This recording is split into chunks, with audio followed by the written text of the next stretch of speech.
ده والله هي البنت رفيعه بس منتقبه.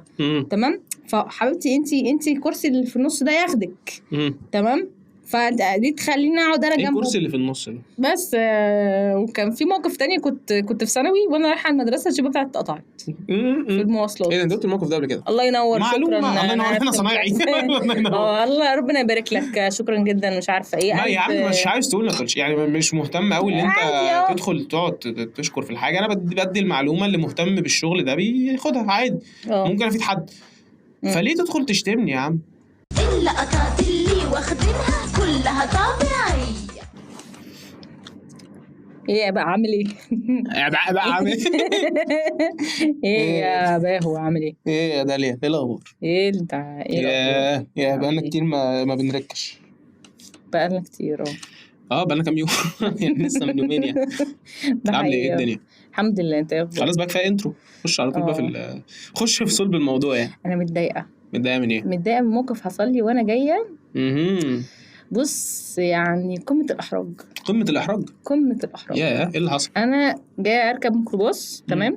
فالميكروباص فيه واحده منتقبه رفيعه قاعده جنب السواق ومفيش حد جنبيها. وفي كرسي قلب ورا، في 2 كرسي قلب ورا.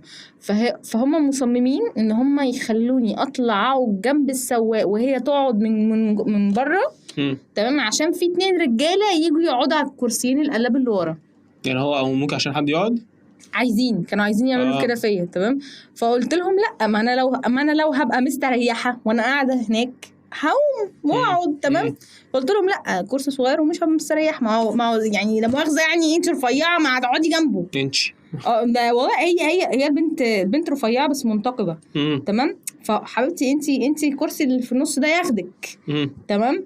فدي تخليني اقعد انا جنبه. ايه الكرسي اللي في النص ده؟ شفت الكرسي اللي جنب السواق؟ مش بيبقى فيه كرسيين؟ كرسي صغير وكرسي كبير. هي قاعده على الكرسي الكبير جنب. هي عايزاكي تيجي جوه. اجي انا جوه. عارف انا اللي هو بتاع انت مش منقبه ومتبرجه بجد.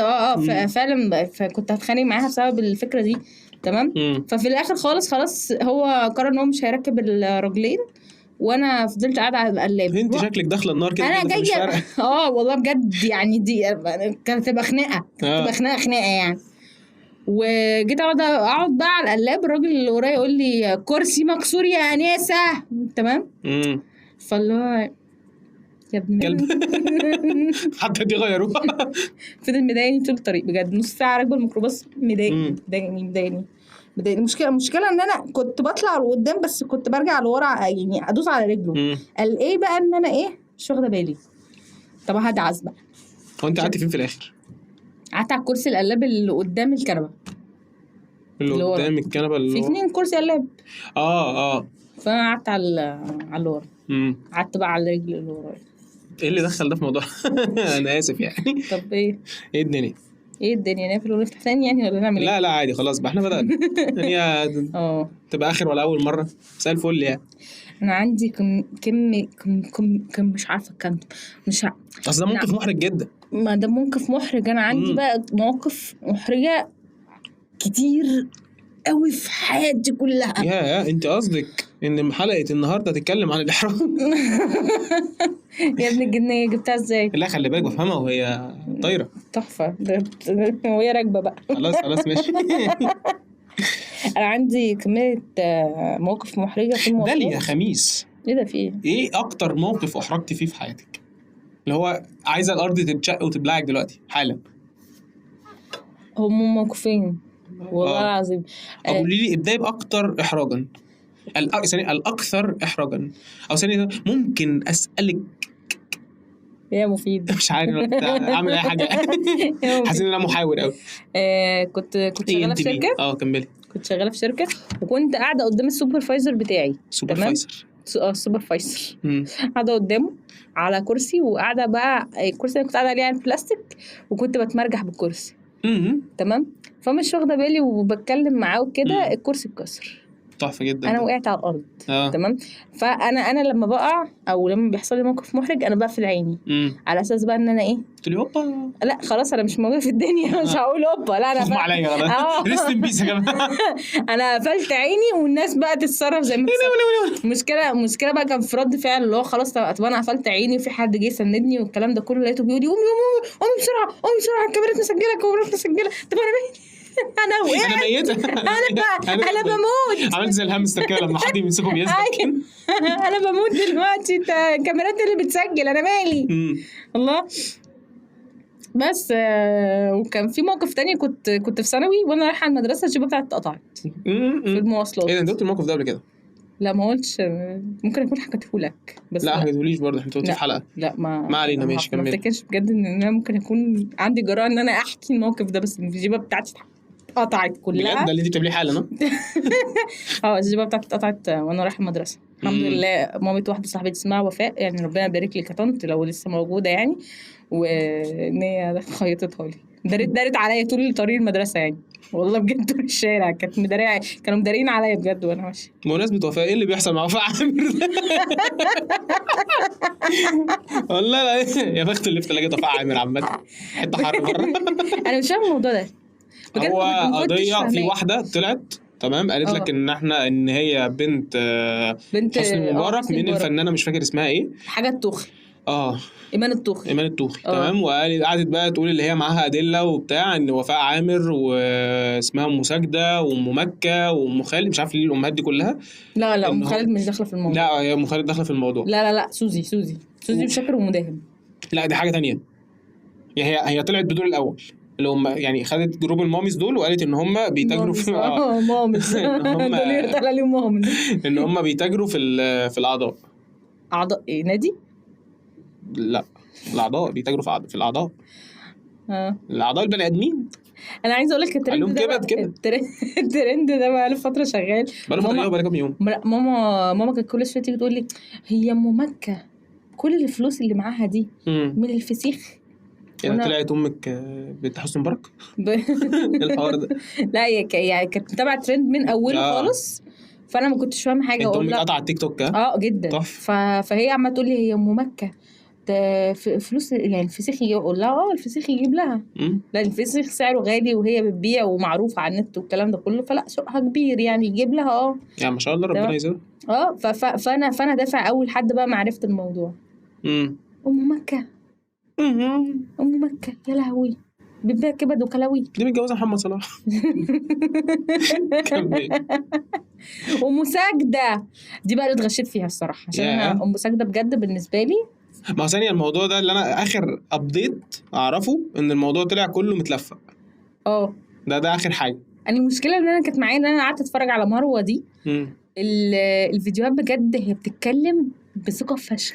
ما عايزه تقول لك انا معايا ريكوردات ومعايا حاجات ومعايا اثباتات. ثقه. انت بتتكلم بجد اللي هو طب ماشي انت بنت الرئيس السابق وبنت فنانه سابقه والكلام ده كله، انت جبتي الكلام ده منين؟ اصل انت بقى عاشرتي الناس دي فين؟ مين بقى جه ادالك وقال لك المعلومات دي؟ مش معقوله انت مخاويه يعني، الا بقى لو انت كنت بتتاجري معاهم، انت بقى معاهم في التنظيم ده.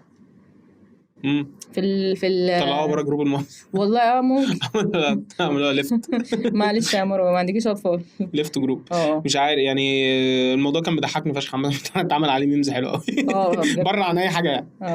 بس المشكله بقى اصلا الفتره دي كمان طلع الحوار القديم بتاع حنان ترك. اللي هو القضيه اللي اتلفقت لها وفاء عامر. مش مع وفاء عامر. لا مع وفاء عامر. لا مع وفاء. لا بس القضيه ان وفاء عامر هي اللي لبستها. بس اتقال ان في حد طلع وقال ان وفاء عامر اتحبست هي وحنان ترك في نفس الوقت. يعني وفاء كانت موجوده في نفس الوقت. حنان ترك وقتها لا وفاء ما كانتش موجوده. حنان ترك طلعت وقتها قالت وحكت عن الموضوع ان وفاء عامر كلمتها في التليفون وقالت لها هتروح المكان الفلاني دي خياطه فهتساعدك. كان وقتها حنان ترك بتعمل فوازير فهتساعدك في اللبس بتاع الفوازير وبتاع مش عارف ايه. فهي سافرت ورجعت فمكلمها تاني. فلما راحت بقى لقيت ان في شرطه جوه وبتاع فمسكوها بالتهمه دي ومش عارف ايه. قعدت 14 يوم جوه طلعت. بس الموضوع كله من اوله لاخره كان متلفق. انا مش فاهمه. ما علينا ليه؟ عامل غريبه. ما علينا ليه؟ ايه موفقة عامل غريبة قوي يعني بجد. وفي اقاويل دلوقتي بتتقال ان ايتن عامر اصلا بنتها مش هو المالتي فيرس بقى اللي احنا دخلناه والله بجد الناس كلها عمالين يقولوا ان ايتن بنت وفاء مش اختها لا بس اصلا. حاسس ان ايتن كبيره عن ان هي تبقى بنت وفاء عامر. لا كبيره ازاي؟ اصل برضه ما هي لو بنتها مش هتبقى اسمها ايتن عامر يعني مش... لا ما هي خدت الاسم الفني بتاعها عشان تتشهر بسرعه. مش عارف مش بس وفاء ايه؟ لا ايتن عامر مش حاجه 30 سنه، اتوقع ايتن عامر دخلت الاربعينات يعني. ماشي بس وفاء عامر عندها كام سنه؟ خمسينات عادي. لا مش خمسينات ما اعتقدش ان هي جابت ال60. لا بس في كذا حد طلع بجد وقال ان هي كانت ساكنه معاهم في نفس المنطقه وكانوا بيقولوا ان فعلا كانت معروف ان ايتن بنتها. ممكن اللي هو ايه، عارفه الحاجات اللي هو امها بدت بدري وابوها فهي شالتها فلا دي بنتي مش اختي، عارفه انت الحاجات اللي هي بتطلع دي. مش عارفه بس يعني اللي هو كل الاقاويل بتتقال دلوقتي ان الوسط عارف ان ايتن بنت وفاء مش اختها بس هم مش عايزين يعترفوا. فاهم اللي هو في مش معنى اصل هيخبوا ليه او هيعملوا ايه يعني؟ ليه في فرق سن كبير قوي بجد؟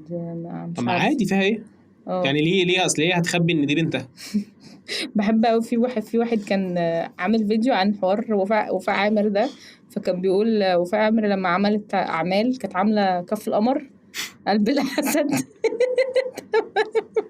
دم الغزال فيعني ما شاء الله يعني تومه لابسه بتحب الاعضاء من يومها بتتاجر في الافلام. بس بجد يعني اكيد يعني ما اتقال كده عليها احرجت. مش اتوقع ان هي احرجت خبت وشها وبتاع. لا بجد انا اصلا ما كنتش فاهمه حاجه بجد. الناس بقى لا الناس بعد الحوار ده ما طلعت مسكوا لها بقى الصور اللي هي كانت بتنزلها والكابشن بتاعها منهم بقى الكابشن اللي هو ايه، اعمل ناس عشان حوشوا ناس ايوه هينفعوك في الثلاجه هتجيب معاك سعر حلو بعدين يعني هنا احب اقول ما تحوشش لا في ذهب ولا في الماظ ولا في اي حاجه، حوش ناس. هانيبال ليه؟ عارف ان هم اسمهم كانيباليزم هو في المسلسل هو اللي كان اسمه هانيبال. في برضه ميم طلع عليه وهو قاعد يطبخ، فاهم لما تروح له عامل فجاه لازم تتصرف.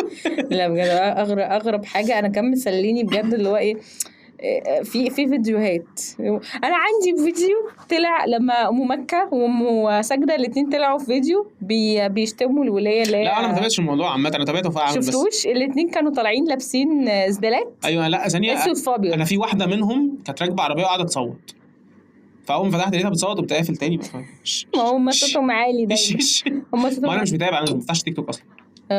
لا الحاجات دي طلعت على الفيسبوك وشفتها في انستجرام. شفتهاش على الفيسبوك ولا انستجرام، انا شفت الريل ده اي حاجه اللي على التيك توك هتلاقيها في كل المنصات التانية. انا شفت اللي هو الريل اللي بقول لك عليه ده على فيسبوك عادي، فاول ما جه قفلت القضيه كلها بقى، فاهم شعور كلكم انا مالي.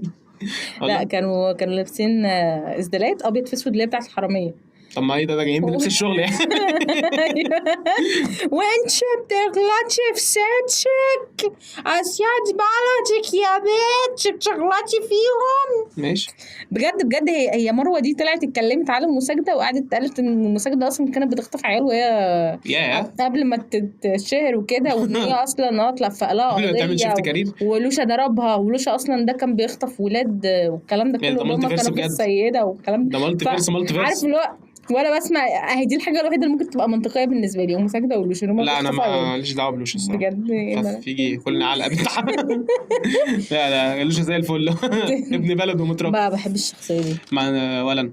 لا بقى غريب قوي بجد يعني. عادي يعني ما زبل الانترنت. لوشا ايه مش حد بيقول كده. لوشا ايه طيب نطلع بقى نقفل بقى القضيه دي خلاص. مش فاهمه انت اللي دخلك في الحاجات الغريبه دي. هي اكيد عندك ترندات تانية احسن بكتير. ايه الترندات؟ ما اعرفش بس عندك المشكله يعني لطفي لبيب الله يرحمه تمام، بس يعني مش عارف ليه الناس تطلع تتكلم لو ما ينفعش يطرح عليه عشان هو مسيحي وبتاع، مش وقته. هي دايما بتحصل مع اي حد كده. ما انا بقى مش حمل اليوم بتاع مجدي يعقوب ده والله العظيم خايف منه قوي بجد خايف. انا بجد بستغرب قوي في الحته دي اللي هو تقوم فتنه طائفيه بنت حرام.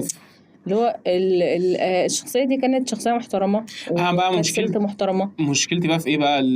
البيجات اللي بتعمل ميمز عن الموضوع ده، فاللي هو يا عم يعني مش هنهزر عشان في الريتش الموت بقى، يلا عشان الريتش بس مش هنهزر في الموت يعني. الريتش ده في حاجه بتضحك بس مش هنهزر في الموت يعني. انا بس مش هكدب.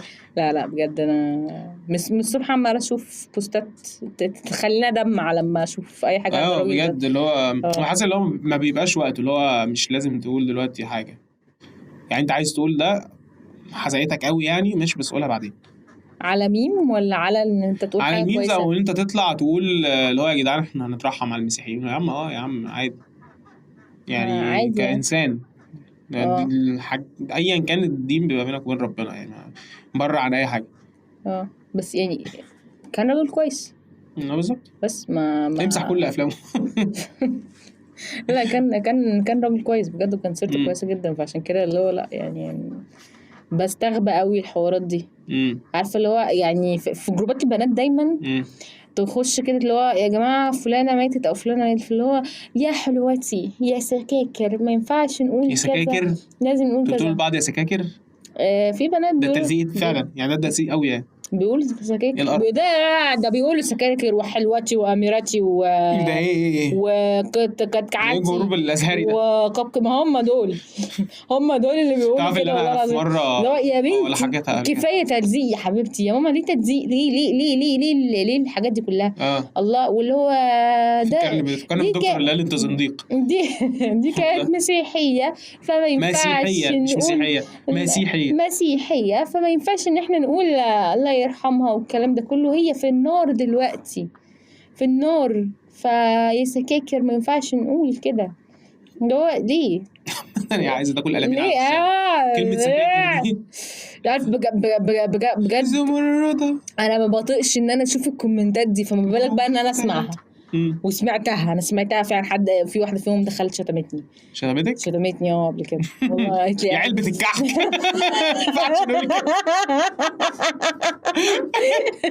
يعني حاجه فعلا شبه كده. يا سكاكر ايه بقى؟ لا يا علبه الكحك. حسيت اللي هو طب خلصتي امك ربنا يكرمها. روحي مش انا تصعيد الامور دي. نتكلم شويه. نرجع للاحراج. ما دي بقى مواقف محرجه. مواقف محرجه جدا لما بتكون عامل كومنت عادي لاي حاجه وواحد يدخل يشتمك او يهاجمك فجاه. اللي هو يا عم انا مش منك حاجه. المشكله مثلا اللي هو اللي بيشتمك ده ما بيكونش صاحب البوست حتى. لا هو يكون واحد مره مرور عطر قال لي هاجمك ويمشي. بالظبط. اللي هو ايه وما يردش عليك بقى. ده بيخنقني اكتر يعني. انا اقوم ردد عليه هو ما يردش، او يقوم مسح الكومنت فطلعني غبي او يطلع لي متخلف برد على نفسي. والله يطلع لي ملبوس. انت ايه ده؟ اعرف ده. لا ايوه انت بترد على مين؟ اقول لك في موقف حصل لي كده بسبب كومنتات. من حوالي 5-6 سنين كده كنت انا نزلت ليه صوره افتر وبي 4. وافتر وبي 4 ده الصوره وانا صغيره اللي هي المشهوره دي وزورتي وانا كبرت. عملت احط لك ريل. فلقيت دي تاني مره تقول انت هتحطها ريل على فكره. ماشي. فلقيت ولد اسمه خالد دخل كده قال بس حلوتي قوي. تمام. الصوره ده حلقه تانية، حلقه المعكسات ده. الصوره بتاعتي كانت جايبه كام لايك؟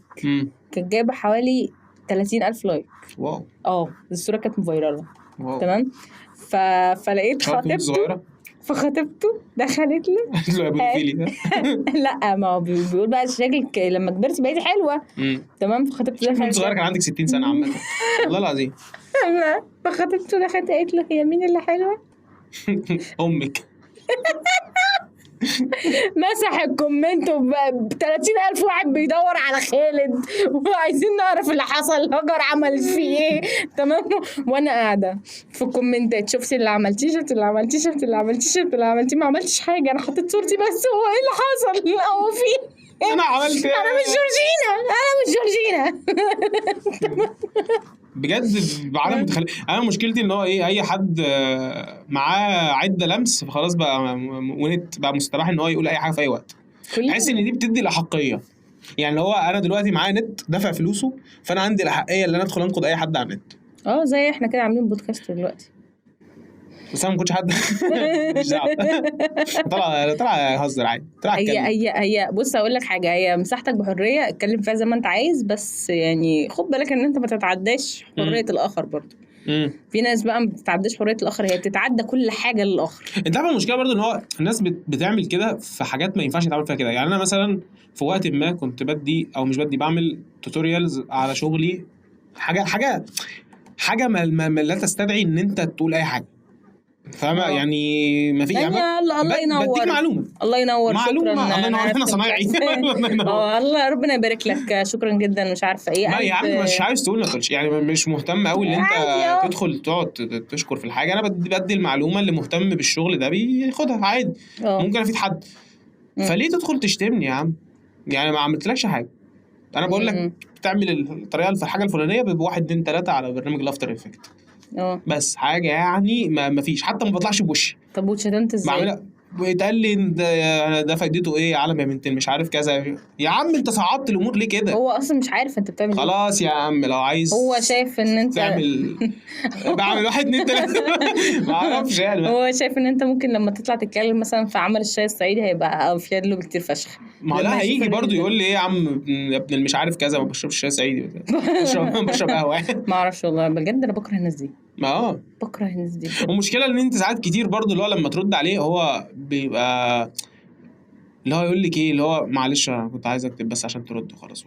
يا عم طب ما تخش تكلمني، لو انت مشكلتك في الرد خش كلمني. بجد حد عمل معاك كده؟ حد عمل معاك كده، قال لي انا مش قصدي اشتمك بقى والله وبتاع مش عارف ايه، انا كنت بس قلت ارمي اي حاجه عشان ترد عليا. فاللي هو يا عم في ايه يا عم؟ تخش امضيلك على الاكونت ايه ليه؟ ايه المزوخيه دي؟ ما انا مش عارف، تعالى اخش على دوس على وشي تمام. ايه ده عسل. والله بجد، عشان في واحد بجد عصبني جدا اللي هو شتمني بوم بتاع مش عارف ايه، دخلت شر وانت وانا والحبيب التاني وهعمل واسوي. لا بجد في الاخر رد عليا ضحك وقال لي انا كنت عايزك ترد بس. يعني ليه يا اسطى؟ يعني ليه؟ انا ذنب امي ايه طيب في الموضوع ده؟ فدي حاجه بتضايقني جدا. وببقى محرج قوي بقى لسبب ان انا عملش حاجه. يعني انا كانت مديك معلومه تمام وفي ناس بتدخل تتفرج، فانت ليه بقى بحرج لهم اللي هم يدخلوا يشوفوا حاجه زي كده؟ ومحرج اكتر بقى لان انا امي بتتابع اللي انا بعمله كله، فهو محرج قوي بقى لما تدخل تشوف حاجه زي كده. عندك حق. بتضايق جدا جدا. بمناسبه امك، ايه ده؟ ايه ده؟ بجد والله انا كان في حاجه بتضايقني وانا صغيره قوي. لما مثلا يعني اجي اتكلم ويقعدوا يقولوا لي عيب، ده كلام كبار. بتضايق منها قوي ويصغروا كده، انت فاهم اللي هو عيب. لا مش عيب، اللي هو احنا مش بنتكلم. ايوه احنا مش بنتكلم. انا عندي ماما كانت بتعمل حاجه، اتعلمت الف ب ايه خلاص هتقوم كل الكلمات. مش بنتكلم. ده بجد والله ده على فكره ما كنتش متعلمه الف ب، كنت بقول كل حاجه يعني برضه. قلت ازاي من قبل ما تتعلمي الف ب؟ مش فاهم يا ابني، مش اللغه احنا بنكتسبها لغويا الاول. بنكتسبها صح. ايوه بالسمع. ماشي بالسمع والكلام يعني مش ما انا مش معاهم. تقفلي على الكلمه ليه؟ خشي كملي كلامك. انا مش معاهم في الشات. لا وانا اللي عصبتك، انا اللي قلت لك اسكتي. لا ماما كانت بتقول ومثلا لو ما خدتش بالي الاقيها مره واحده. ما اتعلمتيش فعلا الكلام. انت سمعتي بس. يعني لما ما خدتش بالي بعمل الموضوع ده الاقيها قرصت. فين؟ بتقرص. عشان الامهات عندهم حاجه بتقرص، حاجه زفت قوي. ده سلاح، حاجه وسخه اسمه اللباليب. ايوه القرص في اللباليب هي اي مكان طري مش انا حساس عامه الدنيا. بتبقى صوت صعب قوي. كانت الامهات يعني انا اتجلد 100 جلده زي الزاني ولا اني اروح ايد امي. والله العظيم ولا اني اقعد تحت ايد امي في القرصه دي. برق قوي كده وما فهمش اروح. تمام. انا مش بقى عارفه اللي هي الخبطه اللي هي دي يا نهار اللي هو بقى في ناس فاللي هو توجعه ويتبلح دي. عارفه انا كنت بحب اعمل ايه بقى؟ والله كنت بحب اعمل ايه قوي عشان احرجها بقى. تمام. كان يجي مثلا ضيوف عندنا فايه الام تقول لي طب خد الفلوس دي وروح هات بيبسي او ده مش عارف ايه، واخده ودخله على المطبخ من غير ما حد يشوف. ايوه تمام. وانا داخل من الشقه جبت البيبسي.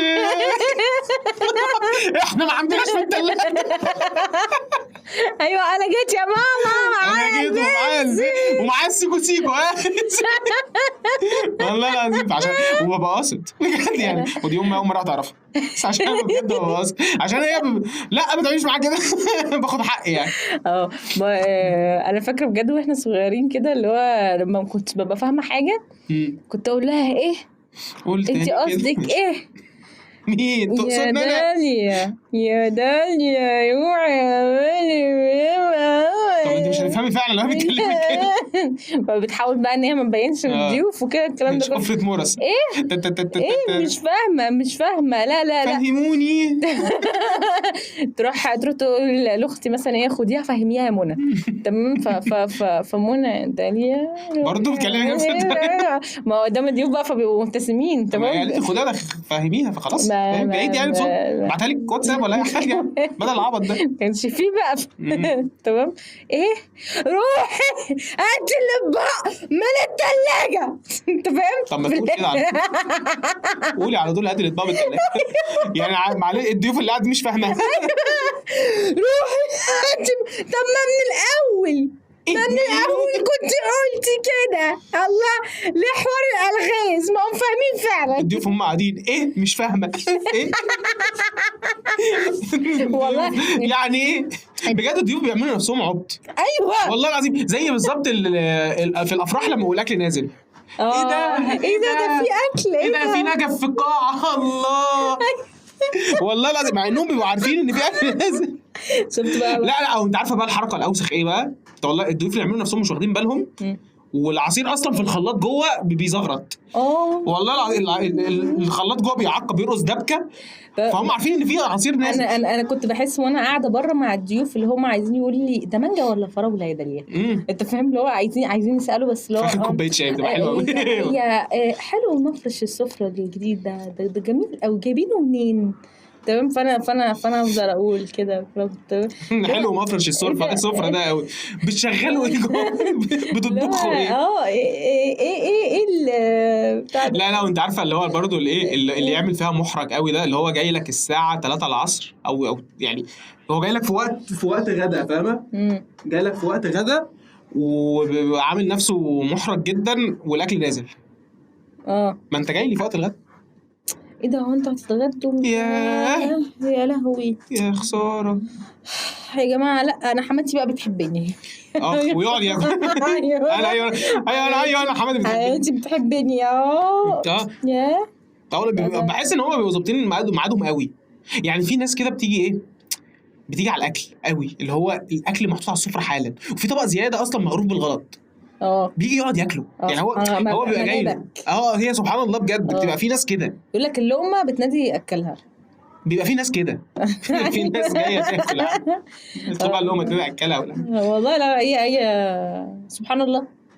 بس انا عندي بقى حاجات اللي هي بتاع الكلام الكبار دي كانت بتضايقني قوي بتضايقني. المشكله ان انا في كلام الكبار كنت ببقى فاهمه يعني مثلا ماما كانت تتكلم مثلا مع جارتها على الجمعيه تمام ومش عارفه ايه هو مين اللي قبض الجمعيه يا اختي الشهر اللي فات فاقول لها طنط ايناس تقول لي ما تدخليش في كلام الكبار تقول لها هو مين اللي قبض الجمعيه الشهر اللي فات تقول لها ايناس. طب ما انا قلت طب يعني انت مش هحصلها معايا هي حلوه من مرفت مش حلوه مني لا يا اما بقى لا مرفت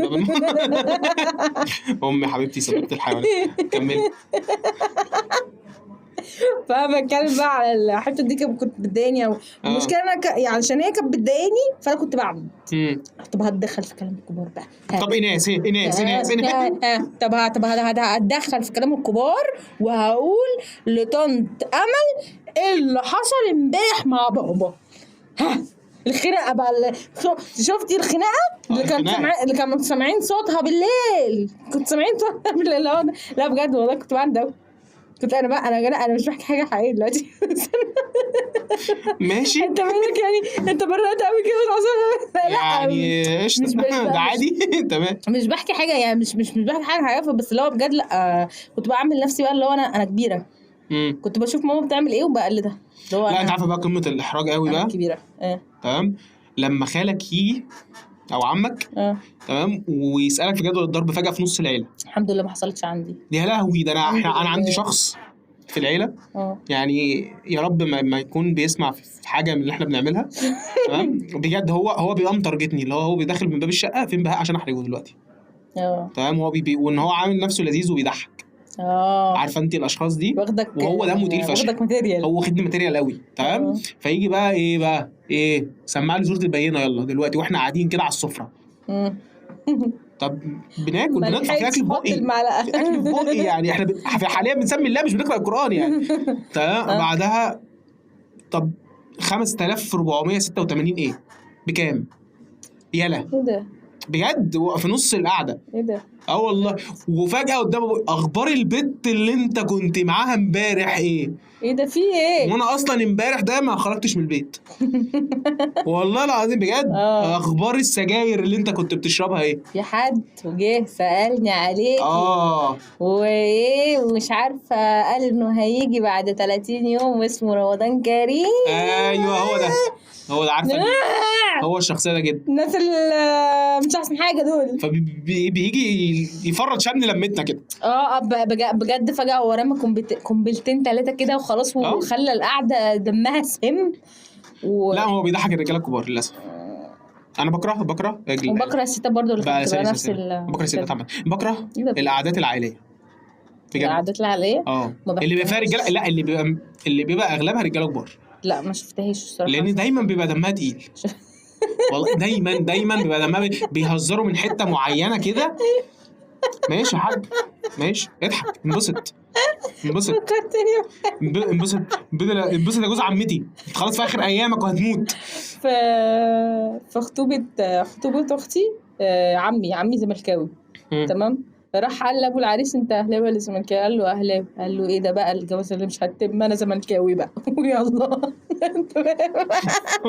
ايه شغل عادل امام ده لا كان بيهزر معايا. فراح قال له بقول لك ايه احنا زي المسيحيين ما عندناش طلاق والله العظيم المفروض ان دي كانت دعابه عليه ماشي كمل المفروض ان دي دعابه بتتقال في خطوبه تمام بيتقري فيها الفاتحه يعني زي المسيحيين الشيخ يبص بره بيتقري فيها الفاتحه. بص والله العظيم يعني جوز اختي حاليا كان عمك ده يا لهوي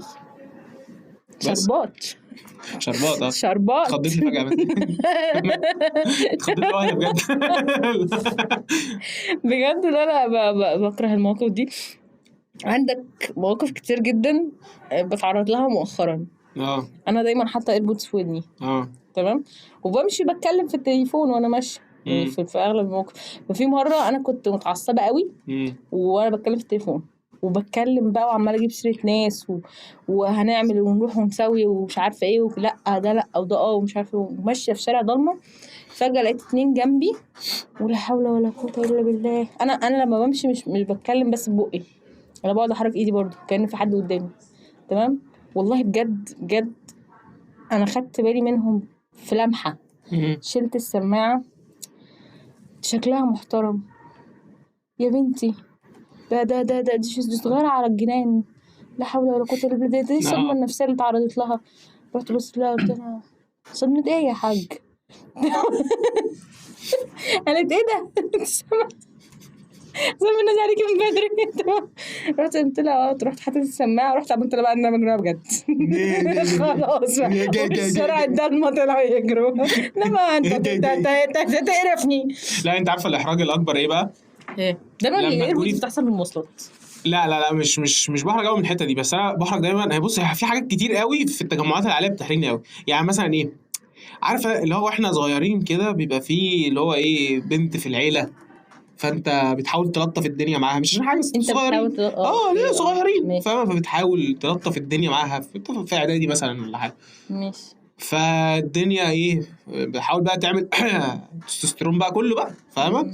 ففجأة برضو يطلع شخص كبير من العيلة فاكر لما شخيت على رجلي يا كانت أحلى أيام قوم غير دوبك أبو شخ. لا أنا ما عايش في الحاجات دي الصراحة. ما أنت مش هتعيشيها احنا اللي بنعيشها احنا الرجالة اللي بنعيشها دايما بتحصل معانا. لا كتجمعات عائلية ولا لما كبرت شوية لا ما عشتهاش. كنت ما حصلش أي تجمعات عائلية في الموضوع ده بقى ببقى في نص هدومي. أو لما أبويا يقرر يشتم في دلوقتي حالا يشتم بهزار عادي، اللي هو قوم يلا يا ابن الكلب مش عارف اللي هو العادي بتاع الابهات تمام. بس قدام واحده بقى بتحرجني فشخ، وخصوصا كمان بقى وانا بتحاول انت تبين بقى ان انت انا الراجل الجامد الفشيخ اللي فيش. بصي ايه عامله ايه هاي بقى فجاه تلاقي شديده في نص صورتك كده زي الهنود هنا كده. قوم يلا قوم يلا يا ابن الكلب روح هات لي ميه مثلا، مش عارفه ايه بتحرجني قوي بقى فاهمه. وخصوصا بقى زمان وانا صغير اللي انا كان عندي صحبات كتير في المنطقه، فكنا واحنا صغيرين بقى في ابتدائي وبتاع كنا بنلعب مع بعض في الشارع وبتاع. ففجاه ابويا قرر يشتم. هو قرر ده انتر دلوقتي ان هو هيشتم والله ارسال اهو. ليه يا حاج ليه يا عم ربنا يكرمك ادي الميه. لا لسه لحد دلوقتي ماما بتعمل فيها حركات محرجه في الشارع. ايه ماما لحد دلوقتي بتعاملني على ان انا طفله. فبتمشي ماسكه ايدي وهي اقصر مني، فانا ببقى مجروره لتحت انت فاهم. هي المسنده ماشيه في عمود المترو كده. فهي لا هي بتبقى ماسكه كف ايدي في ايديها يعني طفله صغيره وبتبقى ماسكاني بقى فانا مجروره تحتيها كده. فمثلا نيجي نقف عند خضري او اي حاجه والكلام ده كله اللي هو مين دي بنتي الصغيره داليا مش عارفه ايه انت فاهم. لا طب ليه يا ماما مش عايزه حد يعرفني، مش عايزه حد يعرف عني حاجه. مش عارف حاسس ان دي مش محرجه قوي. لا عشان لا هي بس انا دايما باحرج الصراحه بتتعامل بالاتيتيود فعلا ان انا طفله مش ان انا كبرت. لا انا دايما بحرج في الوقفه اللي هي بتبقى ثلاثيه دي، بحس ان انت سير دويل. اللي هو ابويا مثلا واقف مع واحد صاحبه او امي واقفه مع واحده صاحبتها، مضطر او اخويا واقف مع واحد صاحبه، مضطر ان انت تكون مبتسم واقف. مفيش اي حاجه ليها علاقه بيا فمش هدخل في الكلام. فهم الاثنين قاعدين يتكلموا كده قاعدين يلعبوا بينج بونج كده وانت قاعد تتفرج تعد بقى 1 2 سيرف 1 اتفاق. والله العظيم بجد نفس المنظر بتاع محمد هنيدي في فول الصين العظيم. وبرده بيتقال لي ان انا كنت بشخ. انا شخيت على ناس كتير قوي وانا صغير كده للدرجه كان الحمام عندنا بايظ عشان عندي تفاؤل لا ارادي في الدنيا. والله العظيم انا في مره ايه ده انا في مره بجد انا رحت في مره البلد وانا صغير. تمام الكلام ده مثلا في اعدادي، انا ما بروحش البلد عندنا كتير. فانا في اعدادي انا في ناس كتير فشخ جت عندنا البيت بتاع 30 واحد كلهم شخيت على رجليهم كلهم. ده ايه ده كان علامه الفيريفاي اللي هو انا هل شخيت على رجلي النهارده ولا لا؟ هل شخيت على عم محمد اليوم؟ والله العظيم بجد الموضوع بيبقى مستفز قوي. اللي هو يا عم ماشي مش لو انت اتبسطت اعملها تاني والله دلوقتي او اعمل لك حاجه يعني يا مشخ. فالموضوع ده محرج قوي بقى.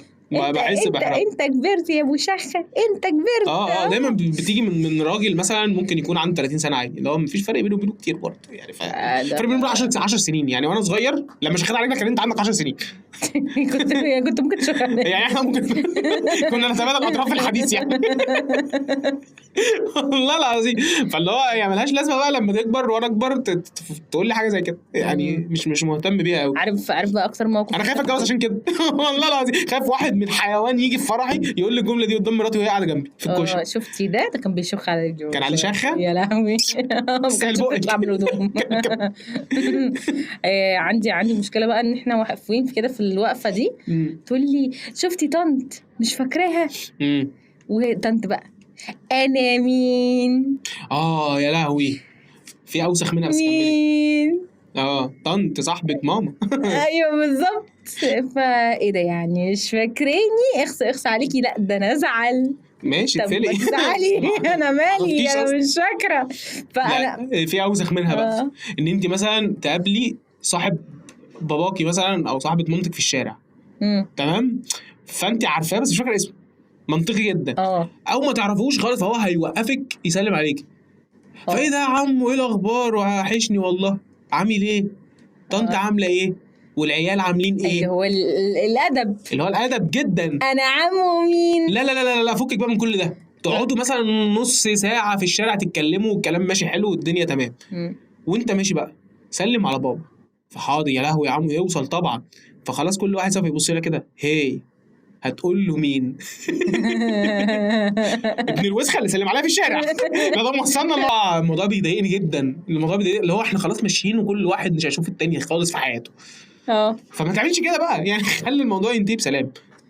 انا كده هروح انسى، يعني انا هنسى خلقه اهلك في الشارع. خلاص انا هروح عملت لك ديليت، فمش لازم بقى تصعد الامور كده فجاه. انا بهرب. هتقول له مين؟ بهرب الصراحه من الحوار ده. بتعملي ايه يعني؟ بقول لها معلش بس كنت اصلا انا دلوقتي عندي مشكله ومش مش فاكره حاجه. انا حتى كنت اصلا بحاول اروح البيت بس مش عارفه 5 جنيه بعمل شغل صعبانيات قوي عشان تقول لي اسمها في الاخر. مش من هنا والله. عشان تقول لي اسمها في الاخر. لا انت عارف انا بعمل ايه؟ انا بقول له والله بص انا فاكرك جدا جدا، بس انا بنسى الاسامي كده. فاللي يعرفني هيبقى عارف ان انا انسى الاسامي. شكلك مش عارفني يا حاج. يا لهوي كده المشكله ان انا بقابل ناس يا رب الراجل ده مثلا ممكن يكون قابلني امتى وانا عندي 2 سنين، فاكيد ما اعرفش اسمك. هو ليه انا ممكن افتكر حد عنده وانا عندي بالظبط بالظبط. ما بكتشف ده بعدين بقى، اللي هو انا اخر مره شفتك وانت قد ما طبيعي وانا قد كده مش هفتكر اسمك.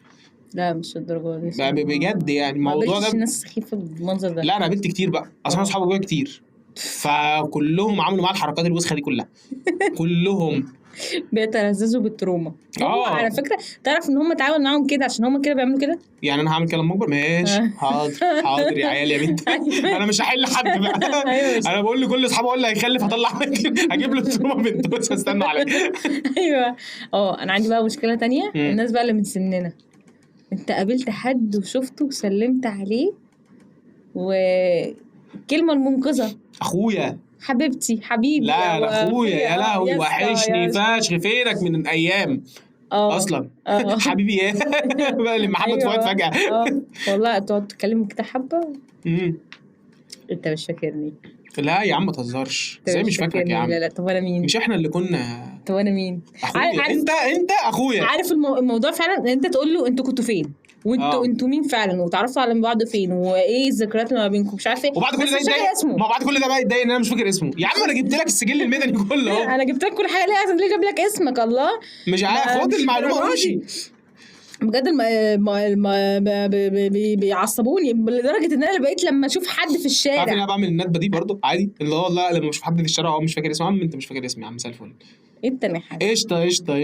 انت شفت قلت لك أيوة. يعني بتعمل. ما انا عندي تروما من وانا صغير. ده انا مستني بس شويه عيال تكبر شويه عشان اقول لهم انتوا كنتوا بتشخ على رجلي. ما انا حد شخ على رجلي قبل كده والله بس هقولها. ادعاء. ايوه ادعاء الشخاخ. مش هحل والله. هعمل كل حاجه. لا انا بالنسبه لي بصراحه لما بشوف حد ماشي يعني جاي كده عكسي واحنا وشنا هيبقى في وش بعض وانا حاسه ان انا مش فاكره تمام، بعمل نفسي مش واخده بالي خالص. كاني حاطه السماعه كاني حاطه السماعتين في ودني. انت فاهم حاجه ومشغله الاغاني على انا بعمل كده صدقني. انا ببص في حته ثانيه اشكل بقى. انا بفضل ابص لما بشوف حد مثلا مع يعني عارفه بس انا عارف اللي هو هيعمل الحركات اللي مش احسن حاجه دي. فبقوم باصص في حته ثانيه بقى. بقوم باصص في حته ايه ده الله. شمس وقمر حيوانات سبحان الخلاق. مره دخلت حوش عماره بجد انا لا عارفه العماره دي فين ولا بتاعت مين، بس بسبب ان انا في حد شفته قدامي بس مش قادره على الحوار اللي انا مين بقى ومش عارفه. طب انا مش فاكره دلوقتي. انا فاكره مين؟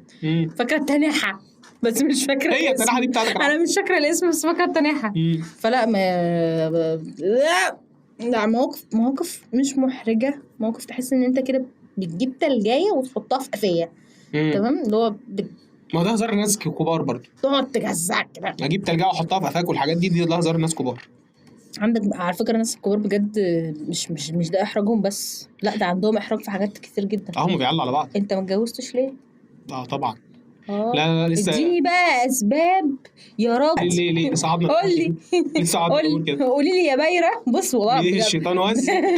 كملي بجد ايه ده مش فاهمه ليه الناس الكبار بجد بيحطونا تحت ضغط جامد كده، اللي هو طب انت ما جبتش ليه؟ انت ايه شكلك انت مش تمام على فكره. الحاجات دي بقت بتتعالج اللي هو ايوه ايوه انت ليه دخلتني هنا؟ عادي قدر. ثانيه واحده نصيب. وهو ممكن يكون متجوز وعنده 66 سنه مثلا. والله العظيم بس اتجوز. طيب يا عم ما تسيبني. لا واحده انت ما لقيتش انت فاهم. فاللي هو تعالى بقى نلفق لك لا انت عارف انا بعمل ايه؟ لما حد بيدخل معايا في الحوار ده بره دايره البيت عندنا اقول له يا عم شوف لي حد. انا بقيت اعمل كده. ايه عندك عروسه ولا ايه؟ بقيت اعمل كده. هات لي عروسه والله يلا يا عم احنا فيها. يلا كلم حد دلوقتي. لما حد كلم حد دلوقتي. فين بقى بنتك العايقه واختك الرايقه؟ كلم. بحط بقى تحت ضغط اكبر. لما بقيت كده لو طب انت كنت بتشخ على رجلي وانت كبير. خلاص يا فندم لو انت عندك حد قشطه يعني ممكن نشوف الموضوع عادي. تعالى بقى نظبطها. ايه ده هو انت عندك كام سنه؟ عارف حاجه دلوقتي. ايوه ايه ده انت كبرتي قوي انت بقى عندك كام سنه؟ ايه ده عندك 14 سنه ولسه ما عندكش عيال؟ اصل بتتقال في كل في اي سن. اصل بجد بتتقال من وانا في الثانوي. ايه ده عندك 18 سنه ولسه ما عندكش محمد ومحمود؟ ايه محمد تجيبهم امتى؟ مش عارف امتى بجد والله العظيم هتجيبهم امتى؟ انت ما جبتهمش في الوقت ده فانت بتعمل ايه؟ انت ما جبتهمش عامه يعني. لا اللي هو ليه انت راجل كبير بجد والله العظيم اللي هو بتضايق قوي من الست بقى اللي هي تيجي كبرتي ومش عارفه ايه الكلام ده كله. انت عندك كام سنه دلوقتي يا داليا؟ طنط انا عندي كذا. ايه ده انت طلعتي كبيره. ايه ده ريحه واحده بايره. ايه ده يا خرابي. ايه ده وشك ما يديش خالص السن ده مع ان شكلك اصغر من كده بكتير. انا كنت فاكراكي لا ده كنت هتنفعي محمود لو كنت اصغر من كده ب5 سنين بس لا خلاص تمام. محمود بقى اللي هي بتتكلم عنه يعني عنده 16 سنه مثلا. والله لا محمود ده بيبقى عنده 50 سنه. 50 يعني انا كنت انفع لمحمود لو انا كنت اصغر من 5 سنين. محمود بيدوفيلي ولا ايه؟ محمود عايز واحده عندها 14 سنه. والله بجد الناس مهبوله. تيجي خلاص بقى سالنا على السن عرفت ان انا كبيره. طب انت شغاله فين؟ بتقبضي كام؟ بتقبض كام؟ ده بتضايق منها. لا انا ما عنديش مشكله اقول لك بس ما تسالنيش انا بقبض كام. يعني انا ما عنديش الحساسيه اللي هي بتاعت اللي انا لا يا عم خاف وبتاع ومش عارف ايه وما اقولش لحد. بس ما بحبش السؤال برضه. بس دي يعني ما جيتش قلت لك انت بتاخد معاش كام؟ يا راجل يا باير يا كبير في السن يا عجوز. يا اللي طلعت على المعاش. يا اللي طلعت على المعاش. ما جيتش سالتك. تعرف ان سن المعاش اتمد من 60 ل 65. والله العظيم حوار غريب قوي. ما علينا مش مهتم يعني هيشتغلوا 5 سنين زياده وهم مش قادرين. شوف اللي هيحصل. انا عندي مشكله مع الرجاله الكبار والستات الكبار وعندي مشكله مع الاطفال. يعني عندي مشكله مع الحاجتين. والله العظيم بجد الاثنين بيحرجوني. هم سورس الاحراج. ناس كبيره ناس صغيره. بس واحد بيبقى عاقل وواحد لا. يعني الطفل مش عاقل فما عنديش مشكله معاه. انما انت راجل يا شايب يا عاقل خلاص هو كبر بقى طفل. ليه تعمل كده؟ لا كبر بقى طفل. تعرف بقى برضو في حاجه هنطلع بقى بره حته الرجاله الكبار. برضو حصل معايا بقى موقف برضو كان محرج جدا. ببقى كنت في الشغل في مره فقاعد على الكرسي اللي هو بيبقى بعجل ده. فالمهم قاعد برفع رجلي عادي جدا تمام وقمت شايل اللي هو الدبوس اللي بقى في الجنب اللي بينزل الظهر ده عارفاه. تمام فانا نازل خالص فهوب مره واحده الكرسي اتقلب بيا. فانا برفع رجلي قمت واخد المكتب بكل الكمبيوترات اللي عليه وقمت قلبه. ايه ده؟ حكيت الموقف ده في حلقه من حلقات قبل كده. ما علينا انا قلت احكي تاني في موقف الاحراج ده مكانه برضه. اروح دي حاجه محرجه دلوقتي بالمناسبه. والله ما عنديش جديد كتبتش جديد لسه. مره كنت بس عارفه اكتر بقى حاجه محرجه ايه؟ وانا مش عارفه عارفه اكتر حاجه محرجه ايه بجد؟ تمام التخيشه اللي بتبقى على الستيج. ايوه يا لهوي. لا بتبقى محرجه اكتر. محدش حس بجد ان هو يكون واقف وبيعمل حاجه بتتقال عليها انها ستاند اب كوميدي على الستيج والناس ما بتضحكش. لا ما عنديش مشكله مع ده. لهوي. انت عارفه المشكله في ايه؟ لما بيكون في هزاره انت بتبقي متحمسه لها فشخ خايش وتبصي صرصور حقل بقى فاهمه اللي هو الناس قاعده هي ميته دلوقتي. ولا وبتبقى محرجه اكتر بقى لما اتنين يكونوا قاعدين جنب بعض كده وانت رميت الهزاره وخيشت فعادي ماشي. فاتنين يقوموا جنبين كده يقوموا ويقوموا ضاحكين. ايوه لا ايوه قوم خد ادي التيكت بتاعتك مروح. بجد بتحرج فشخ من الحركه دي. انا بتحرج في اول ما بطلع على الستيج مش وانا نازله. انت فاهم؟ انا بقفل عادي خلاص بقى. لا انا بقفل عادي بس بفتح اخر فتحه ممكن اي حد يفتحها في الدنيا. انا في مره بجد دمي بيبقى تقيل. انا في مره دي اكتر موقف محرج فيه في الدنيا. وانا ماسك مايك في حياتي بقى. في اي حاجه عملتها فيها مايك اكتر مره كانت محرجه. تمام. واقف على الستيج فبهزر بسال سؤال عادي فسالته البنت فبصت لي بصت متحرش. يا لهوي بقيت ملط قدامها. عايز اي حاجه اي جوك تسترني. فنسيت الماتيريال كلها فبدات افرش بس والله العظيم. بصي ولا اكن النزاكون الشرقيون. قعدت افرش افرش افرش افرش افرش افرش وما قلتش اي هزار. فيش كل حاجه. فكانت بص تخيشه تتبروز. لسه معايا الفيديو بتاعها لحد دلوقتي. انا كان في مكان في مصر الجديده بدون ذكر اسماء يعني. جراموفون ستيج. لا مش هو خالص. ماشي. المكان ده اتعمل فيه اوبن مايك. ايدن. لا ماشي. المكان ده اتعمل فيه اوبن مايك وانا ايدن في حاجه انا عملتها الناس افتكرتني بعاكس او بشقط حد قدامي. وانا لا ما كنتش بعمل كده خالص. بس اللي اتفهم ان انا كنت بشقط الشخص ده ما كنتش بعمل كده. وحصل برضه في جراموفون الزمالك. اتفهمت ان انا بشقط بس ما كنتش بشقط ولا حاجه. كان في مكان ليه سطح كبير ومفتوح هو اوبن اير. فاحنا واقفين ماسكين المايكات وكده وبنلعب وكنا في عز الشتاء. طبعا احنا قلنا 6 اماكن وما قلناش اسم المكان. شغف بس خلاص شكرا. الشغف اللي في السطوح اللي في مصر الجديدة. محدش يروح. اللي في شارع صلاح الدين. خلاص بعد اللوكيشن هحط لكم اللوكيشن في الديسكربشن. المهم ايه انا كنت واقفه بلعب وكان يعني المكان المفروض عامل اوبن مايك فالناس تيجي تحضر. المكان ده كان ساعتها زحمه بس مفيش حد جاي يحضر الاوبن مايك اصلا. كلهم جايين يقعدوا في المكان نفسه. فهم 4 بس اللي جايين يحضروا الاوبن مايك. هم كانوا قاعدين كده صف يعني قدامنا. والمشكله بقى ان احنا خلاص كل واحد فينا هيطلع هيرخم على كل الناس اللي على الترابيزات اللي هو هاتوا بقى انتباهكم لينا والكلام ده كله. فانا واقفه في صف في شله كده علينا على الترابيزات. طب ايه ما تدوني انتباهكم كده. لقيت واحد لف وقال لي خليكي في حالك في وسط المكان. طب شكرا ده كان وقتي. شكرا ده كان وقتك. بس نزلت. لا ماشي. اليوم ده عموما استفلتنا كل اللي كان موجود في الاوبن مايك بجد والله. ما اوبن مايك ما حدش هينساه من ال10 اللي كانوا موجودين. لا هو ده الاوبن مايك الوحيد اللي انا عمري ما هنساه في حياتي. بجد عشان حاسس بجد اللي هو بعد تبص لي بصت متحرش فشخ. ومعاها صاحبتها في كل شويه وشوشها كده. انا كنت موجوده في الاوبن مايك ده. كان لعين اليوم ده بجد والله. يعني اي حد طلع قبلك ضايق الاثنين دول جدا. ما هم قعدوا يضايقوا. واحد بيحاول يشقط واحده منهم. كله قاعد يضايق لبست انا الموضوع ده كله.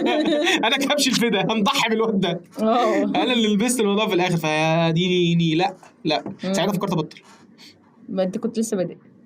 مش تاني مره. لا مش تاني مره ما تحاوريش. ما يعني كنت لسه بادئ. لا مش تاني مره. كنت لسه بادئ ما كانش بقالك شهرين. مش تاني مره. لا كان عديت الشهرين. لا والله فارقه معاك يعني او كده. 4 شهور. لا والله لا ما عنديش مشكله لسه بادئ ولا مش لسه بادئ. انا بقول لك كنت بفكر ابطل بجد. لو النظره دي لا مش هينفع. بجد بصيت لي وزن ايه ده انت بتتحرش دلوقتي. مش هنا يعني حتى فاتضايقت جدا. نسيت بقى كل حاجه. في واحد قام مشي. انا في مثل دلوقتي في دماغي بيقول لك ايه يعيش البجح على قفا المكسوف. كلهم كانوا بجحة وانت اللي كنت مكسوف. لبست. لبست. اسكندرانيه جدا. في ما علينا يعني. ما اعرفش مش مكسوف بس ما بحبش كده يعني فاهم. طالعين نهزر طالعين نقضي وقت لطيف بس مش اكتر. فما تعملنيش كده. والله العظيم. والست اللي لمت عيالها ومشيت دي عشان والله الراجل اللي وقت على كتفها ومشيت.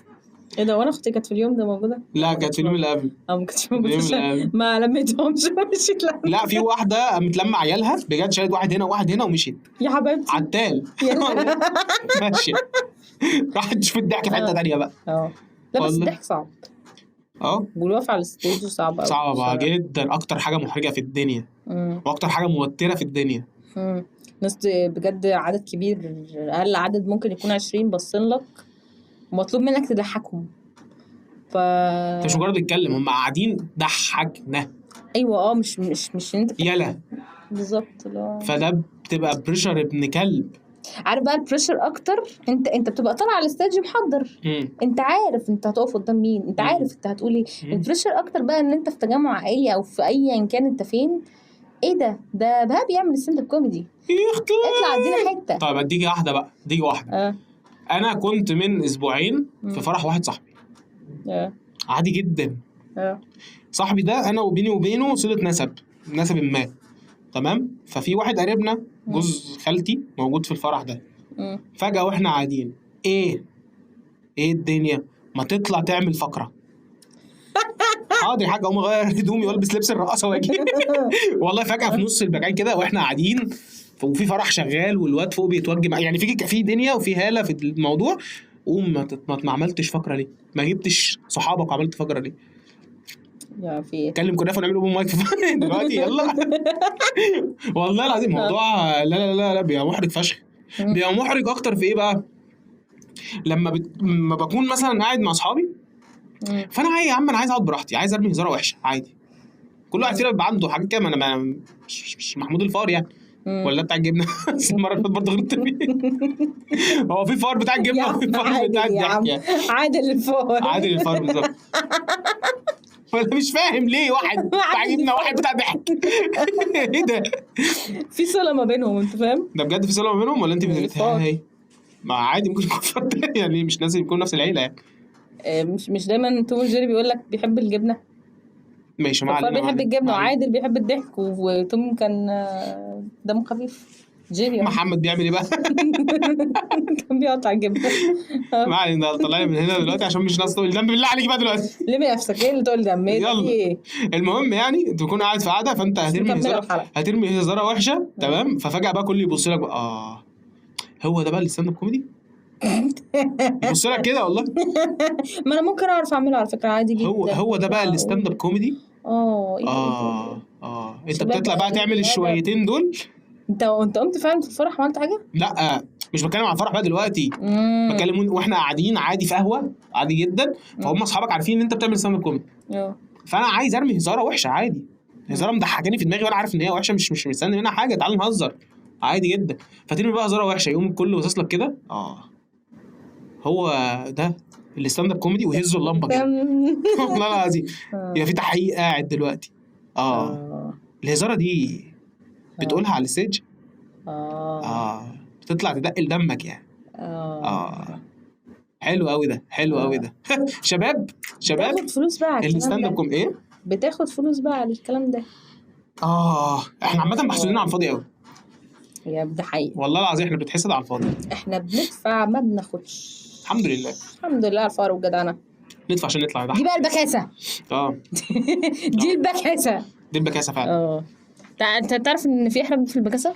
ايه بقى الاحراج؟ والله العظيم ان انت مثلا تكون جايب اكل فهتاكل، لا مش هاكل، تمام مش تمام.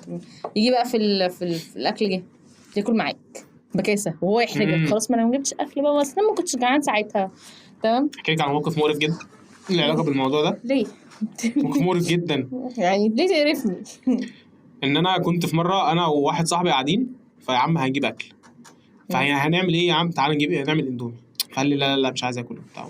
خلاص، فانا جبت على قدي عادي جدا، هاكل لوحدي، تمام. فقمت انا جاي قاعد باكل، الواد جه ياكل. قلت له يا اسطى، قلت لك هات، عايز تاكل روح هات وتعالى اعمل. انا جايب على قدي وعايز اكل. ما تقولش اللي انا فهمته. امتفف في الاكل. هو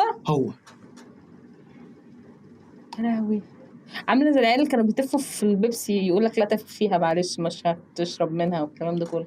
ايه ده بجد؟ عمل كده. قلت انا تف في الاكل انا كمان، فلا انت هتاكله وانا هاكله. طب هو كان عنده كام سنه بقى؟ ايه كان قدنا، بس يا جدعان الكلام ده واحنا في ثانوي مثلا. دي تناحة عيال فعلا عندها شنب. لسه مخدر، انت فاهم؟ بجد ما هو جه عمل كده. هو عشان ياكل ابتدى ده في السنه كمان، فسيبناه. واحد صاحبنا جاي، ايه ده؟ اندومي. تك تك تك تك تك تك وقام باكله كله.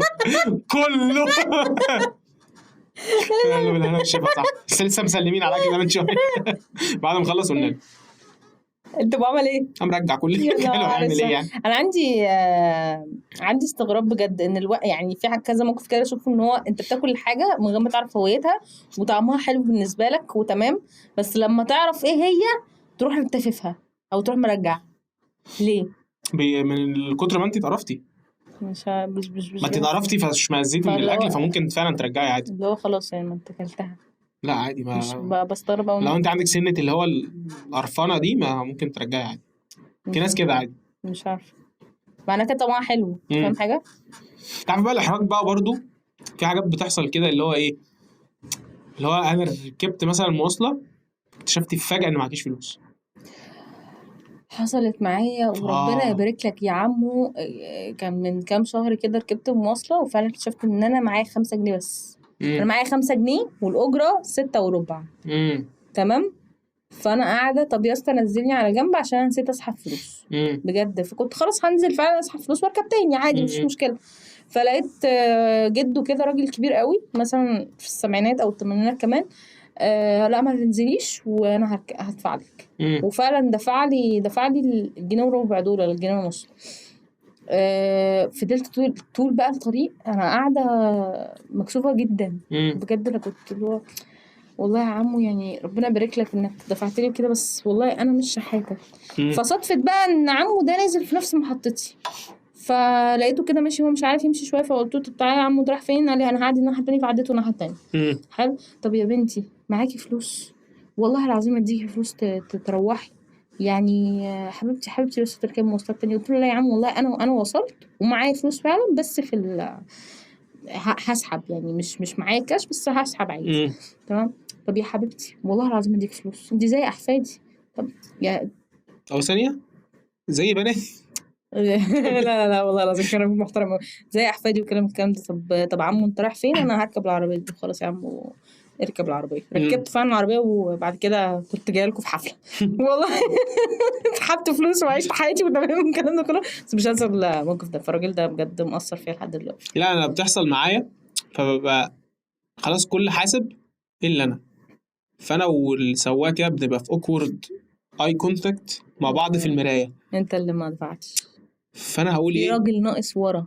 بالظبط. فانا ببقى راجل ناقص ده بقى بلبسها انا دي. في واحد ناقص ناقص ورا. انت فاهم اللي هو مش اجره لا في واحد ناقص ده ناقص. ايوه والله بنقعد نبص لبعض فشخ مستنيين حد فينا يدوس ستارت عشان نبدا الكلام فيرجع الاجره فيكتشف مين الناقص بالظبط.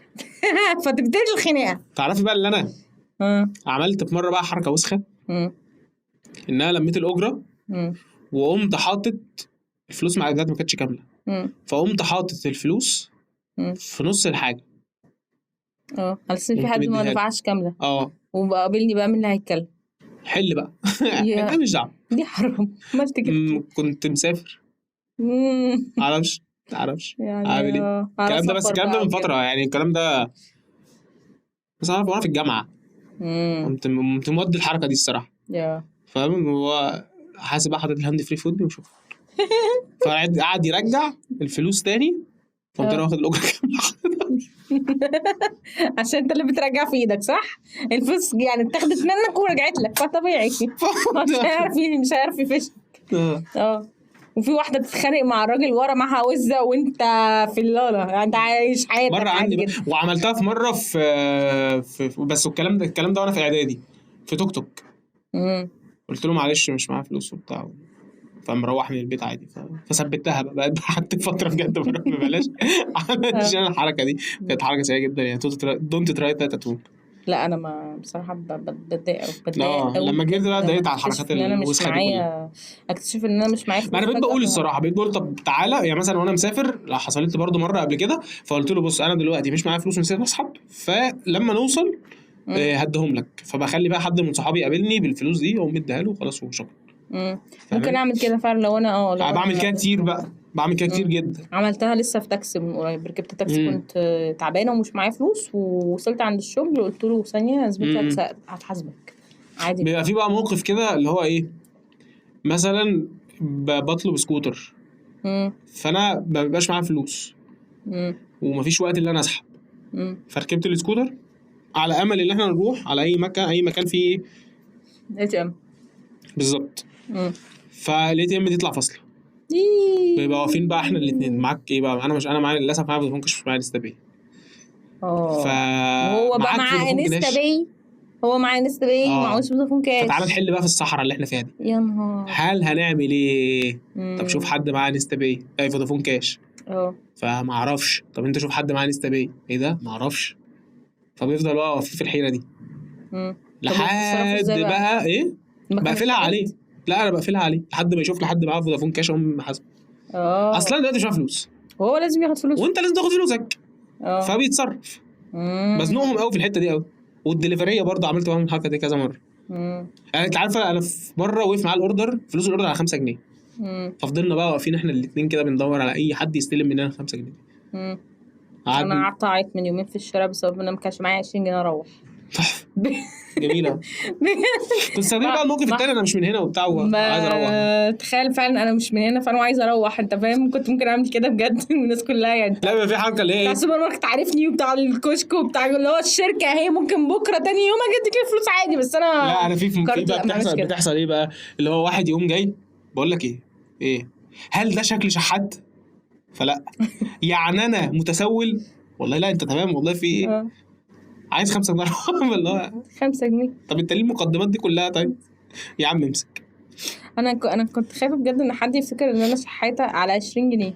اللي هو 20 جنيه والله العظيم فودافون كاش. ما عادش حد بيعيش على 20 جنيه دلوقتي. فودافون كاش هي اللي عامله فيا كده. مشكلتك في العمله؟ مشكلتك في الرقم؟ انا تعرف ان هم مصرتي كام بالظبط؟ 18 جنيه. صح. يعني بجد انا فكرت بجد لو انا هاخد من حد حاجه هاخد منه 18 جنيه اللي هو بعد اذنك تقعدوا تلفوا بقى في الاكشاك على فك عشان يديني 18 جنيه اروح. بس هو 10 جنيه الاتوبيس و8 جنيه الميكروباص. بس بالظبط كده حسبتها لك. انت فاهم؟ والله بجد فودافون كاش بجد اليومين دول عماله تذلنا. عماله تذلني. كاش بتسوحنا حاجه خرا. عايزينها ميكنه. ادي الميكنه ميكنوا براحتكم بقى. ادي الميكنه اللي انتوا عايزينها. اللي احنا ما عندي حاجات بقى في الشبكه. عندي حاجات في الشبكه بجد. الناس اللي عندها الواتساب الذهبي. الناس اللي مش محترمه. الناس دي مش سالكه الجاسوسه اللي بتاخد صورنا من على الستوري واللي بتبعت حاجات وتمسحها براحتها وبتشوف الحاجات اللي احنا مسحناها. طب احنا مسحناها ومش عايزين نوريها لكم. تروحوا انتوا شايفينها وتقولوا شفتها وتعمل سكرين شوت كمان منها. حس الناس دي كلها عندها اصول يهوديه. والله اصول يهوديه. دول ناس يعني ما اعرفش يا عم السي اي اي. ليه يعني مسحت؟ مش عايز. مش عايز اشتمك دلوقتي. شفت بقى؟ شفت انت شفت ايه؟ انا عيله قلت حاجه ورجعت فيها. تروح انت ليه تجيبها لي؟ هتضطر ان انا اقول لك انا قلت كده وانت كذا وكذا وكذا وافتح بقى ونفتح مع بعض والكلام ده كله. لا الناس دي بحس بجد ان هي مش سالكه بجنيه. يا لهوي لا بجد. والمشكله ان هم لو واحد من دول ما جوزوش اختي مثلا. انت تعرف ان انت لو حاطط ستوري وعامل هايد لناس تظهر لهم. يعني انت مثلا لو عامل له هو هايد منها يظهر له برضو. ايه ده بجد؟ ده حاجه كده عرفتها اللي هو يعني انا مش عايزه اوريها لك. تروح انت شايفها فتاخدها تحفظها عندك تمام وترجع توريها لي او توريها للناس. ايه ده؟ هو في ايه يعني؟ فين الخصوصيه؟ فين الدنيا اللي هو ايه؟ لا انت عارفه في حاجه تانية برضو بتحصل اللي هو واحد يكون عيد ميلاده النهارده. فواحد عمل له ستوري فيقوم واخدها سكرين ومنزلها. تمام. فانت ليه بقى بتنزل سكرين من الشات؟ يعني واحد دخلك قال لك كل سنه وانت طيب، ليه تاخدها سكرين وتنزلها ستوري؟ ترد عليه في الستوري عشان يقول للناس بقى ان هو اتقال له كل سنه وانت طيب والناس فاكراه والكلام ده كله. مش مهتم ان انت تعمل كل ده بجد. يعني هو الراجل دخل لك قال لك كل سنه وانت طيب. انت طيب يا بس خلاص شكرا. حلو. طيب هنا مش على الستوري هناك. لازم تسوحني وتمشيني وراك لحد الستوري عشان نعرف اللي انت بتقول لي وانت طيب. تقديرا بقى. لا ممكن يعني ممكن حد يرد عليا لما بقول كل سنه طيب يروح يرد عليا وياخدها سكرين شوت ويحطها بقى ودود والقمر مش عارفه ايه وانت طيبه حبيبتي يا عم تقول انت طيب والتسعين دي. انا كنتش عايزه كل ده. بس ما كنتش عايزه. انا كنت ممكن اعمل ستوري على فكره واعمل لك فيها منشن. انت فاهم؟ ونقعد بقى نعمل لبعض ريبلاي ونقعد ناخدها ودي تاخدها لحد ما تصغر وتعمل حاجات ما تفهمش بقى الستوري ترجع لورا. ايوه ما تفهمش مين فين. انت فاهم؟ فلا انا ما كنتش عايزه اعمل كده. انت فاهم؟ عندي بقى حاجه في حته اللاست سين. ايه بقى اللاست سين بتاعت الواتساب؟ مالها؟ حلو. في ناس بتقفلها. انا مثلا فاتحاها. يعني انت كنت فاتحه من دقيقه ومش عايزه تردي عليا. يعني انت مش طايقه كلمه مني كرفالي. اوف. لا طب انا كارف بقى يعني، انا كارف، انا في الحمام اعمل ايه؟ مش انا في وقت الحمام دلوقتي، انا كنت فاتحه من دقيقه، التليفون كان في ايدي سبته ودخلت الحمام، مش أنا هدخل بعمل حركة الحمام أوسخ. بالموبايل. انا بعمل حركه اوسخ بكتير بقى. إيه؟ ببعت رساله هم رن. فانت هترد يعني هترد يلا. ما بستناش. دي بكاسه. لا انا بكس في الحته دي. ايه ده في ايه؟ ايوه كل واحد عنده نسبه بكاسه في حاجه. انا بكس فشخ في الحته دي. ببعت المسج وقبل ما يعني قبل ما النوتيفيكيشن توصل له بكون رنن. انا خدت بالي من الموضوع ده. وبيعصبني فشخ. وبيعصبني كمان. لا يا عم في ايه؟ ما ثانيه واحده، انت لسه باعت حاجه، ما انا هرد. وبيعصبني انا كمان. والله ما بس تتصلش، ما تتصلش عشان انجز كده. عشان انجز. ليه؟ رد عليا دلوقتي حالا. انا عايز رد دلوقتي حالا. ايه الرد بقى؟ بعت لي بطريق بيرقص. ما حصلش. عمري بعت لي. ما دي الحاجات اللي انت بتبقى باعتها. لا بعت لي مصمت. مش للدرجه. ببعت عادي. اي لو انا عايز رد بعمل. ما تبقاش حاجه، ما تبقاش لا حاجه، ما بقاش. لا ما بعملهاش في كل حاجه. انا بعملها لما اكون بسال على حاجه، بعمل حاجه، عايز اعمل حاجه بتاع، بقوم باعت واقوم رانن عشان ترد عليا، اللي هو اتنشن بليز بص لي. انت اتنشن هور. يا لهوي جدا، اتنشن هور جدا. ليه انا ما بحبش الناس دي بجد، ما بحبش الناس دي، ما بحبش الناس، ولا انا ما بحبش الناس اللي لما تبعت لها حاجه مثلا تقول لها انا مثلا انا بعمل كذا، فلو انت بتبقى قصدك ان انت مثلا بتقول لها انت بتعمل كذا عشان ايه تاخد رايها او تساعدك في الحاجه دي، فتقول لك ربنا معاك. ماشي طلعتيني ملحد، شكرا يا عم. ايه اللي هو ايه؟ طب ما انا يعني انا لا، وكلمه اللي هو ايه ودي حبيبي ودي. ايوه ايه ده؟ ايه التنحه دي؟ ايوه ايه الجاي؟ ما انا هودي، ما انا مش بعت لك عشان تديني ابروف دي يعني. مش مدام عفاف بجد. لا انا دماغي عارف اللي هو السؤال بتاع انت اتخطبت كم مره؟ هتقول لي ولا مرة؟ اتخطبت قبل كده؟ ده بيبقى ديت، ده ما بيبقاش. لا مش ديت والله العظيم، يعني بتاع بيبقى تعارف، اللي هو يعني تعارف، اللي هو لونك المفضل ايه، بتحب اكلة ايه، ارتبطت كم مرة، يعني هما بيبقوا كده. عم حماده بتاع الكشك هيتعرف عليه ليه؟ يمكن شايف يعني فيك حاجة. شايف هيبقى ديت ليه؟ شبه الله في لا في ايه يعني بجد؟ لا بلاقي بتاع التين الشوكي. بتاع الزمالك ده. تبص لي امه بتبتسم فشخ كده. بجد ده الراجل ده لما بشوفه بكرنج. بقى فود بلوجر دلوقتي. عمل اعلان لمحل عصير ومش عارف، عمل كذا اعلان يعني. ايه ده ما شاء الله، ربنا يكرمه يعني. الابتسامه دي ديت انا اختك يا اخي. بس خلاص بقى عشان حاسس ان انا خلاص. انا ليه دخلت في حلقه الكرنج فجاه؟ انا بجد انا صدعت. خلاص فيلي بقى. لو وصلت لحد هنا ممكن لايك شير سبسكرايب، اعمل اشتراك وفعل زرار الجرس. تمام. سبسكرايب واعمل اشتراك كمان. ايوه بالظبط، بترجم انت فاهم، غير صعب بجد. خلاص لو عجبك الحلقه دي او ما عجبكش الحلقه دي فمش لازم. تمام. في حلقات تانية ممكن تسمعها. تمام. كل ده عشان سبت لك نهايه الحلقه. بقالك نص ساعه في الحلقه. بس كده. ولو ما عجبكوش الحلقه ممكن تخش تشتموا بهاء. تمام. بس كده. يلا اشتموا داليا دلوقتي حالا. ليه عجبكم ولا ما عجبكوش؟ اشتموا داليا. لا يلا سلام.